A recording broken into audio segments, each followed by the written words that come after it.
ডালহৌসির ব্যস্ত অফিস পাড়া, তবে সেখানে কেবল ব্যস্ততা আর আপিসের ডেডলাইন গল্পই নেই, বরং এই বিস্তীর্ণ অঞ্চলের আনাচে কানাচে ছড়িয়ে আছে অনেক ইতিহাস, যার কিছুটা আমরা জানি, কিছুটা জানি না। সেই ইতিহাসের পরশ ধরতেই আমাদের বেরিয়ে পড়া।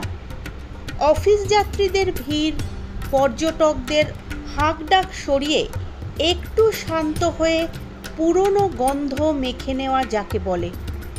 ঘুরতে ঘুরতে প্রথমেই চোখ গেল একটা লম্বা উঁচু পিরামিডের মতো মিনারের দিকে। বোঝা গেল এটি সেই সেন্ট জনস চার্চ।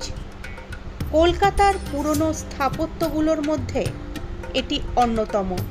এই চার্চ যত না বিখ্যাত, ততই বিখ্যাত এর ভেতরের সমাধি প্রাঙ্গণ। ব্রিটিশ ভারতের উল্লেখযোগ্য ব্যক্তিদের সমাধি রয়েছে এখানে। আর চার্চ, সেটা কি কোথাও হারিয়ে যায় আমাদের কথার মাঝে? এই কথা ভাবতে ভাবতেই ঢুকে পড়া গেল। কোনো এক বর্ষার মেঘলা দুপুরে আরও যেন মোহময়, পবিত্র দেখাচ্ছে গির্জাটিকে। ভাবছে অতীত দিনের কথা। সালটা 1784। শোভাবাজার রাজবাড়ির রাজা নবকৃষ্ণদেব এই জমিটি দান করেছিলেন। এটা সেই সময় যখন কলকাতা ছিল ব্রিটিশ ভারতের রাজধানী। ইস্ট ইন্ডিয়া কোম্পানি তখন মসনদে। শহরটাকে ঢেলে সাজানোর পরিকল্পনা তাদের। তারই অংশ হিসেবে তৈরি শুরু হলো এই সেন্ট জনস চার্চের। কলকাতার প্রথম অ্যাংলিকান ক্যাথিড্রাল। 1847 সালে সেন্ট পলস ক্যাথিড্রাল তৈরি হওয়ার আগে পর্যন্ত এটি ছিল একমাত্র ক্যাথিড্রাল চার্চ। 1784 সালে এর ভিত্তিপ্রস্তর স্থাপন করেছিলেন তৎকালীন গভর্নর জেনারেল ওয়ারেন হেস্টিংস। এমনকি আজও চার্চের ভেতর একটা কক্ষে রাখা রয়েছে হেস্টিংসের ব্যবহৃত চেয়ার, রয়েছে তার ব্যবহৃত অন্যান্য সামগ্রীও। 1787 সালে মাথা তুলে দাঁড়ায় সেন্ট জনস।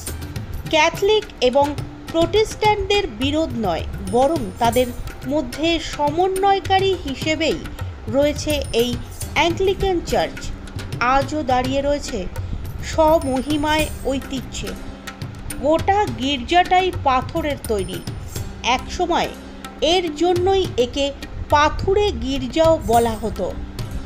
গির্জার মাঝে রয়েছে সেই বিশেষ পিরামিডাকার গঠনটি, যেটা দূর থেকে দেখেই চিনে নেওয়া যায়।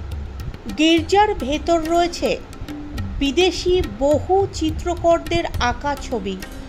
রয়েছে জার্মান চিত্রশিল্পী জোহান জোফানির আঁকা লাস্ট সাপারের ভার্সন। এ তো গেল চার্চের কথা, কিন্তু প্রায় 230 বছর অতিক্রান্ত এই বৃদ্ধের আঙিনাতেও ছড়িয়ে রয়েছে ইতিহাস। সেই যে বলা হয়েছিল সমাধিক্ষেত্র। 2 কন্যা সহ জব চার্নাক, গভর্নর লর্ড বেবন, বেগম ফ্রান্সিস জনসন, কত জনের শেষের ঠিকানা হয়েছে এই চার্চ প্রাঙ্গণ। রয়েছে লেডি ক্যানিংয়ের স্মৃতিসৌধ। আর ব্ল্যাক হোল মনুমেন্ট তো কিংবদন্তির পর্যায়ে চলে গেছে। এভাবেই চলতে থাকে সময়, চলতে থাকে ইতিহাস। সেন্ট জনস চার্চ সেই ইতিহাসেরই একটা জীবন্ত অংশ হয়ে রয়ে গিয়েছে। গরিমা হয়তো কমেছে, কিন্তু ঐতিহ্য, সেটাতে বোধহয় ভাটা পড়েনি।